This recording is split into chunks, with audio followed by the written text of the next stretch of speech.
Welcome back, everybody. We are the Alter Ego Brothers. I'm Nick. That's Andy. And if you missed us last week, that's because we weren't here. Now we're talking about Bugonia, which, for those of you that don't know, is an ancient Greek word that they believed that bees came from the carcasses of unslaughtered oxen.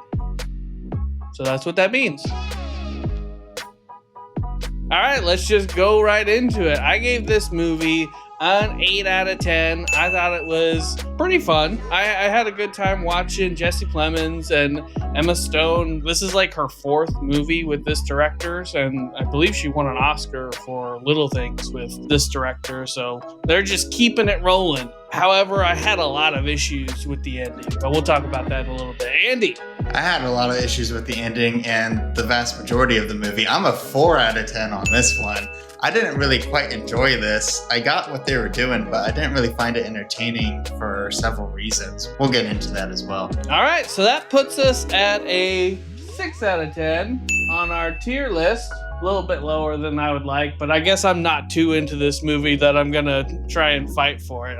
That's okay. I wanted to talk about the acting first, and I wanted to give a shout out to Aiden Delbus, who played Donnie. Fantastic. First movie he's ever been in is a autistic actor and did a damn fine job.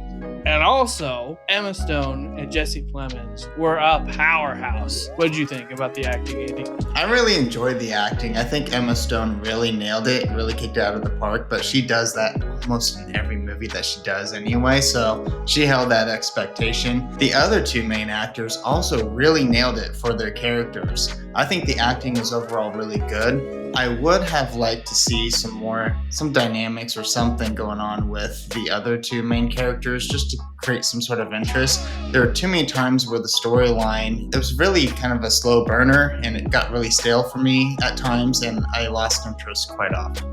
All right, well then let's just jump right into the story. The story starts off with Donnie and Teddy kidnapping Emma Stone's character, Michelle Fuller, and claiming that she is an alien and that she is what's ruining the world and the earth that we are living on. And they have some wild misconceptions about how those aliens function and how they communicate through their hair. And so they shave off all of her hair and stuff. It gets really crazy. I was not ready for the amount of just like straight up violence that this had. It was a little bit of a slow burn, but then at points it would just kind of like pop. Like there'd be like an explosion of, oh shit, this one thing happened. And then things would calm down for a little bit and then pow, oh shit, this next thing happened. My main issue though, everything was very consistent. There was a lot of tension that was being built in the first 2/3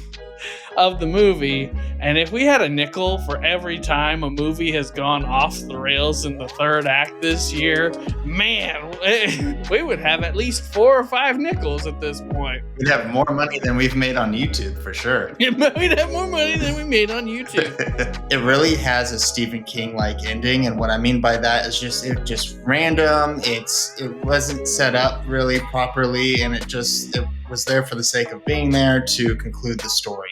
I didn't care for that ending just as much as I don't care for any Stephen King ending in general. The whole movie is it's an analogy for corporate greed, it's an analogy for mental illness, it's an analogy for humans being parasites on Earth and how we're killing each other. And I get the analogy.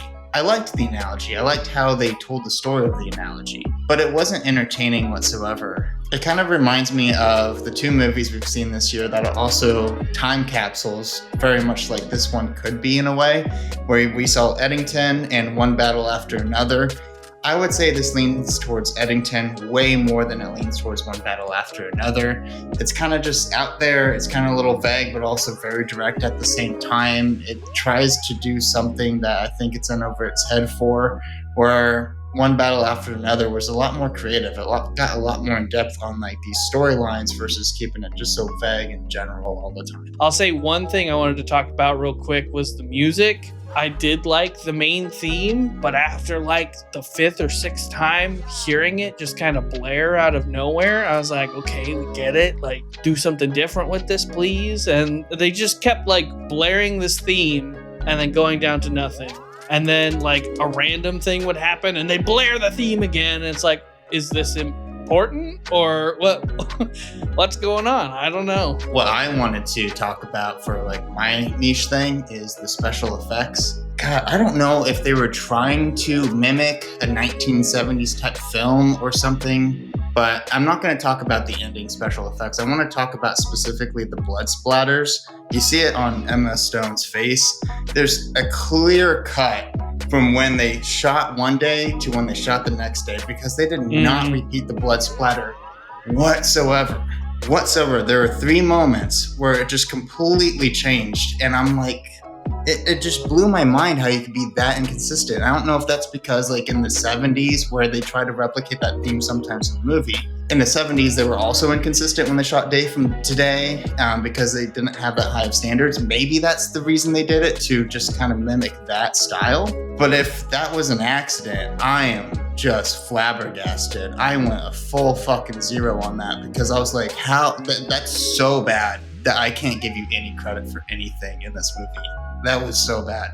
So those are our thoughts, but what did the internet think? What did you guys think out there? All right, for an audience rating, IMDb gave it a 7.7 out of 10, so that's going to be rounded up to an 8. And Metacritic gave it an 84% out of 100, which will also be an 8, making the audience score an 8 out of 10. And as far as the critics go, on Metacritic, they gave it a 72 out of 100. And then again, circling back to Rotten Tomatoes, they gave it an 86 out of 100, which also brings that to an 8. The audiences and critics, they agree. And they agree with me. But not with me, and I don't care. Not with you. I know. I'll die on this hill. We need to consult the official authority on this movie. The man, the myth, Gen X Jeff. Not the legend. Not the legend. Not yet. He's got time. He's still relatively new, okay? Yeah, okay. Jeff gave this an 8 out of 10.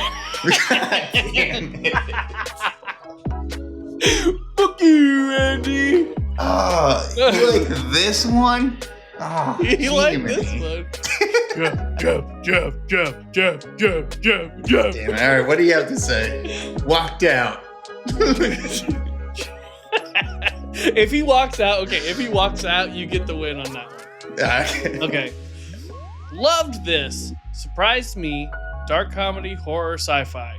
Gen X checking in, saw this one opening night, and I keep thinking about it. Never enjoyed this director's work before, but this one was excellent. Surprised me in the end. I recommend not reading any spoiler reviews or many reviews in general. Go in as blind as possible. Genre bending. Is it a comedy, horror, sci-fi? Lots of dialogue, with most action in the beginning and end. Super gory and very funny at times. It's not perfect, but it's a solid 8 out of 10. I don't want to ruin anything. Go see it. Highly recommend. Jeff. Didn't see that ending coming at all. Super gory. What the hell, Jeff? God damn it. Whatever. It's a solid 8 out of 10, even though we as a channel are giving it 6 out of 10. And remember, we're just 2 regular dudes doing regular reviews.